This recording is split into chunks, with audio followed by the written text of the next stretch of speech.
Hello and welcome to Beyond the Veil background information. Today we're going to talk about the Nordic Veil. You pulled a hunter from the Nordics? How in the hell of it did we manage that? Have we suddenly made friendships with them? The Nords may be talking to the Blood, but I didn't think they accepted the Veil agents as any kind of authority. I mean, they don't want to listen to anyone but the Amphisbaena, and seriously, what's going on in the Veil? A quote from Darcy and Amphisbaena. It's probably a little hard to understand the situation between the European Veil and the Nordic Veil, unless you know a little about how the Norwegians are whenever offered to join the EU. They feel they're fine on their own. Indeed, the European Veil and the Nordic Veil have been separated since the Napoleonic Wars, when the Veil itself underwent an influx of humans accidentally walking into their landscape and starting to disrupt what the Nordics referred to as the system. This system was the simple matter that Veil beings were above the normal humans in all aspects, and things like hunting humans were not an issue, because the only problem in the Veil was managing the demon populations. With a large collection of iron walls based in the Nordic Veil and along the Baltic in general, the situation with demons was of more concern. But then a good deal of disruption caused by werewolves cursing and vampires changing these humans meant new voices from the outside world infiltrating groups and led to a rebellion amongst the werewolves. Some say the rebellion had been coming for a while, with the more ruthless nature of the counts and the decision to take demons as pets, even making werewolves breed with hellhounds to create more vicious guard dogs. The disrespect aimed towards the Mara was also causing a good deal of discontent, and with the Mara stemming from the Nordic countries, it became obvious that the system was going to collapse. With humans joining the rebellion, but fighting for their own rights, the shapeshifters then joining to get their own chance of power, the vampire count's powers diminished and houses fell. Werewolves began to build up their own houses, and the Mara joined together with witch sisters fleeing persecution outside the Veil, to form a more powerful force against the vampires.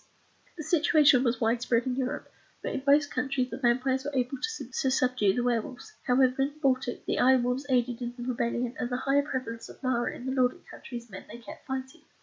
In the Baltic, the vampires were removed to allow the Iron Wolves control, and with it equal rights for non-demons, but in the Nordic countries the situation went strange. The Mara and their witch allies removed the vampires with the aid of the werewolves, and the native species like the Grimm and the Trolls, which sided with the witches that gave respect to the earth. With the vampires and the majority of the other night predators and demons broken from power, the Mara took the chance to take over and use their enchantments to block the Nordic Veil from the rest of the Veil, closing it off completely, and then competing with the issues with the other witches and werewolves within their land. The only area that still connected was the Veil pocket in Denmark that seeped into the German Veil, but everywhere else, including the Finnish area of the Veil, was locked away from the others. Now, when you think of Scandinavia or the Nordic countries, it generally refers to Denmark, Sweden, Norway, Finland and Iceland, though occasionally includes Greenland, and the same can be true of the Nordic Veil. However, the Nordic Veil actually has a collection of islands that connect the Swedish Veil to the Danish Veil, and almost all of the Arctic is connected to it, save the Russian regions, though only when the Crimson Dragon emerged, and the Canadian-Alaskan section, which has not got a connected patch of veil.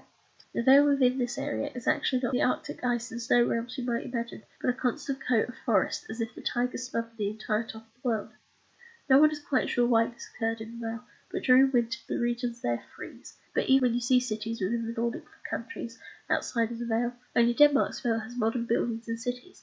In the rest of the Veil, the link with trolls and other earth-based beings, including the rare number of Elder, has meant that all buildings are made into the forest, and the only way to travel is by train, bicycle, horses, boats, or the occasional car, but there are no roads in the manner we see them in other regions of the Veil.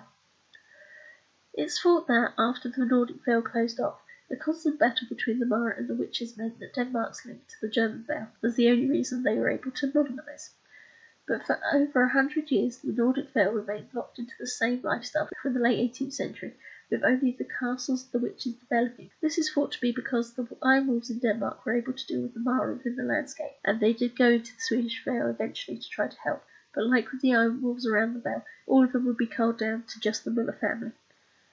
However, their influence in being able to push back the Maras caused two shifts in the manner of the Nordic Veil after the effects of the First World War outside of it, particularly due to the emergence of the Crimson Dragon in the Russian Veil that released demons on the land and took hold of the northern regions of the Veil outside of Finnish control.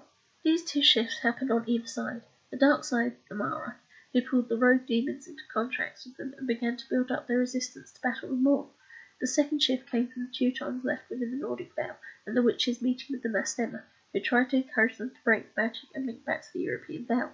It was refused when they learnt that the vampires still held sway, but then humans, the Veil agents, monitored and police the entire Veil. The idea that the system of Veil beings being above humans had been completely removed irritated them. Their only problems were vampires, demons, and Mara. The werewolves of their land were easy to deal with thanks to the forest and prey and the natural packs. The refusal, however, meant the Mastema wanted to help them out, and so the gargoyle race, created from their own offspring pairing with humans 1,000 years ago, were brought in to protect all of the ruling groups of the communes that were working well together and certainly content with the protective and friendly gargoyles keeping them safe. However, even with the protection of the gargoyles, the Mara was still a serious problem, for the curses and hexes they had been working on could not be identified by the gargoyles, who would only protect houses and individuals.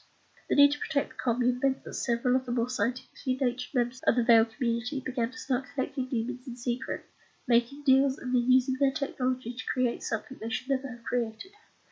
They would have been culled by the leaders of the Scandinavian Veil too, but the Crimson Dragon pushed a collection of the remaining Russian vampire aristocracy into the Veil, and the vampires tried to set up base, turning and building up a demon army that meant the leaders had to comply with their scientists.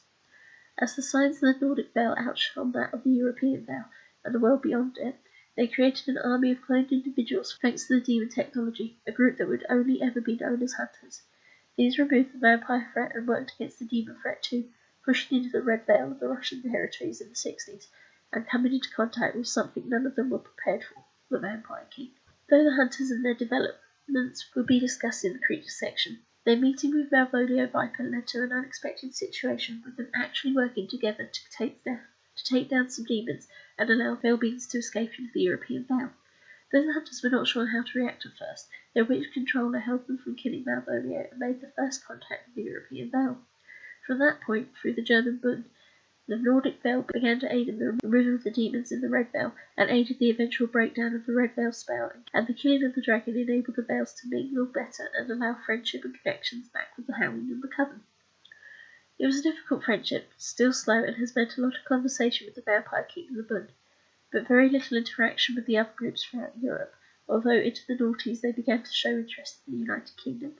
But their attitude towards the manner of the rest of the Veil, and their need to protect humans, is still something they are trying to comprehend. The Scandi Veil generally lives under a policy of showing only their best side to visitors and the people they interact with, hiding the deeper cultural and traditional issues within.